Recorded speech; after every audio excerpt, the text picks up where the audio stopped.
Me ne ka kana shirin yi? A ba zan kona shi. Ka kona me? Wannan katin. Hakin zaɓen za ka kona? A ba bai da amfani. Kamar ya za ka ce bai da amfani? A wannan abin shekarar ki wajen nan mun amfani komai ba. Bai mun amfani komai ba. A wajen da kona shi. Amma kai da kikin ina ne? A ba Ina ka taɓa ganin cewa an kona katin zaɓe? Wallahi ba ta da amfani. Ko ni nan na san bai da amfani. Kakan kwakwalwan yaro ya fi namu ja. Shi yana yaro karami ya san wannan abun bai mana amfani a cikin Najeriya saboda ba abin da yake mana.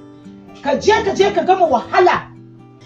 Ya kai ka gama kona naka ni ma bari in je in dauko nawa sai ni ma in kona. Gaskiya kam Saboda ni ban ga amfanin shi. gaskiya. Yana da amfani mana. Shekara nawa yaron nan ya gama firamare? Yana gama firamare a wahalle muka gama firamare ya gama firamarin nan. Aka zo sakandare. Sakandare din nan ya aka biya wannan kudin nan da ake ce menene wayonki ne ko wayonka ya gama wayonkan nan har yau bai samu ci gaba ba.